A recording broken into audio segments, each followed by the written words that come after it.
ನಮಸ್ತೆ ಸ್ನೇಹಿತರೆ, ಇವತ್ತಿನ ಸಂಚಿಕೆಯಲ್ಲಿ 1 ಕಪ್ ಅವಲಕ್ಕಿಯಿಂದ ಹೊಸದಾಗಿರುವ ರೆಸಿಪಿಯನ್ನು ತೋರಿಸ್ಕೊಡ್ತಾ ಇದ್ದೀನಿ. ಯಾರು ಸ್ಕಿಪ್ ಮಾಡ್ದೇ ವಿಡಿಯೋನ ಪೂರ್ತಿಯಾಗಿ ನೋಡಿ, ಹೊಸೊಬ್ಬರು ಸಬ್ಸ್ಕ್ರೈಬ್ ಮಾಡಿಕೊಂಡು ನೋಡಿ. ಬನ್ನಿ ನೋಡ್ಕೊಂಬರೋಣ ಯಾವ ರೀತಿಯಾಗಿ ಮಾಡೋದು ಅಂತ.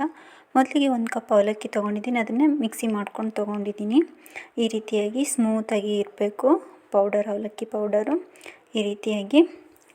ಇವಾಗ ಗ್ಯಾಸ್ ಒಲೆ ಆನ್ ಮಾಡಿಕೊಂಡು ಒಂದು ತವ ಇಟ್ಕೊಂಡಿದ್ದೀನಿ, ಅದಕ್ಕೆ ಒಂದು ಸ್ವಲ್ಪ ಎಣ್ಣೆ ಹಾಕಿದ್ದೀನಿ. ಎಣ್ಣೆ ಹಾಕಿದ ಮೇಲೆ ಸ್ವಲ್ಪ ಜೀರಿಗೆಯನ್ನು ಕೂಡ ಸೇರಿಸ್ಕೊಂಡಿದ್ದೀನಿ. ಈ ಜೀರಿಗೆನ ಸ್ವಲ್ಪ ಫ್ರೈ ಮಾಡ್ಕೋಬೇಕಾಗತ್ತೆ.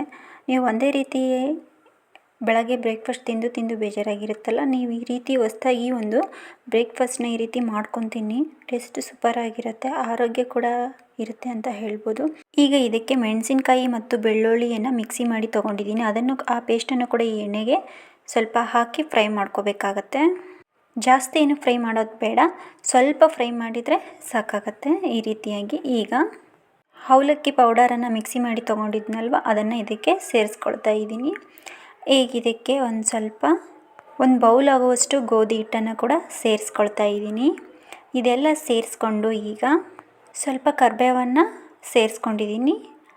ಈಗ 2 ಆಲೂಗಡ್ಡೆಯನ್ನು ಕುದಿಸಿ ಸ್ಮ್ಯಾಶ್ ಮಾಡಿ ತೊಗೊಂಡಿರುವಂತಹ ಆಲೂಗಡ್ಡೆ ಕೂಡ ಇದಕ್ಕೆ ಸೇರಿಸ್ಕೊಂಡಿದ್ದೀನಿ. ಸ್ವಲ್ಪ ಕೊತ್ತಂಬರಿಯನ್ನು ಕೂಡ ಇದಕ್ಕೆ ಸೇರಿಸ್ಕೊಂಡಿದ್ದೀನಿ. ಈಗ ರುಚಿಗೆ ತಕ್ಕಷ್ಟು ಉಪ್ಪನ್ನು ಕೂಡ ಸೇರಿಸ್ಕೊಳ್ತಾ ಇದ್ದೀನಿ.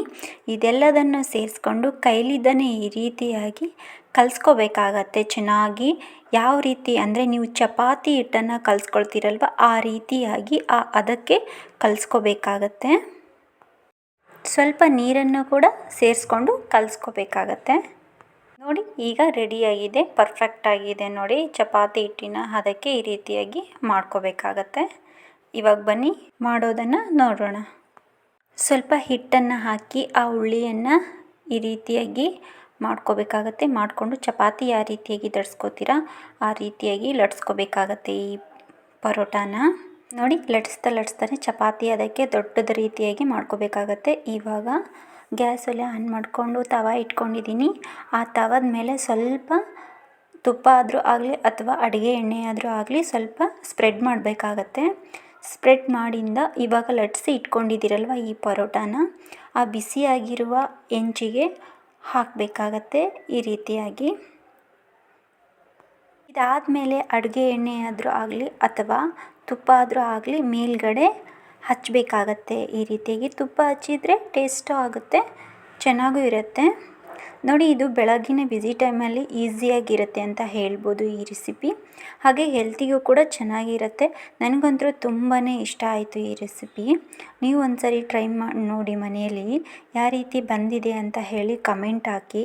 ಹಾಗೆ ಇನ್ನೂ ಯಾರು ನನ್ನ ಚಾನಲ್ನ ಸಬ್ಸ್ಕ್ರೈಬ್ ಮಾಡಿಲ್ವೋ ಪ್ಲೀಸ್ ಸಬ್ಸ್ಕ್ರೈಬ್ ಮಾಡಿಕೊಂಡು ವಿಡಿಯೋ ಪೂರ್ತಿಯಾಗಿ ನೋಡಿ.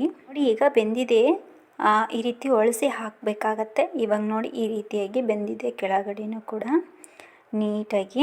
ನೋಡಿ, ಇದ್ರ ಜೊತೆ ಚಟ್ನಿ ಕೂಡ ಮಾಡ್ಕೊಂಡು ತಿನ್ಬೋದು ಅಥವಾ ಮೊಸರು ಜೊತೆ ಕೂಡ ತಿನ್ಬೋದು, ತುಪ್ಪದ ಜೊತೆ ಆದರೂ ತಿನ್ಬೋದು, ಮತ್ತು ಉಪ್ಪಿನಕಾಯಿ ಜೊತೆ ಕೂಡ ತಿನ್ಬೋದು. ಟೇಸ್ಟು ಚೆನ್ನಾಗಿರುತ್ತೆ. ನೋಡಿ, ಈಗ ಒಂದು ತಟ್ಟೆಗೆ ತೆಗೆದುಕೊಂಡಿದ್ದೀನಿ ಈ ಪರೋಟಾನ. ನೀವೇ ನೋಡ್ತಿರ್ಬೋದು ಎಷ್ಟು ಮಿದುವಾಗಿ ಬಂದಿದೆ ನೋಡಿ, ಎಷ್ಟು ಚೆನ್ನಾಗಿ ಬಂದಿದೆ. ಇದು ಲಂಚ್ ಬಾಕ್ಸಿಗೂ ಕೂಡ ಸೂಪರಾಗಿರುತ್ತೆ ಅಂತ ಹೇಳ್ಬೋದು ರೆಸಿಪಿ. ನೀವೊಂದ್ಸರಿ ಮನೆಯಲ್ಲಿ ಟ್ರೈ ಮಾಡಿ ನೋಡಿ. ಹಾಗೆ ಇನ್ನೂ ಯಾರು ನನ್ನ ಚಾನಲ್ನ ಸಬ್ಸ್ಕ್ರೈಬ್ ಮಾಡ್ದೇ ಹಾಗೆ ನೋಡ್ತಾ ಇದ್ದೀರೋ ಪ್ಲೀಸ್ ಸಬ್ಸ್ಕ್ರೈಬ್ ಮಾಡಿಕೊಂಡು ಬೆಲ್ ಬಟನ್ ಕ್ಲಿಕ್ ಮಾಡಿಕೊಂಡು ನೋಡಿ. ನೆಕ್ಸ್ಟ್ ರೆಸಿಪಿಯಲ್ಲಿ ಸಿಗ್ತೀನಿ.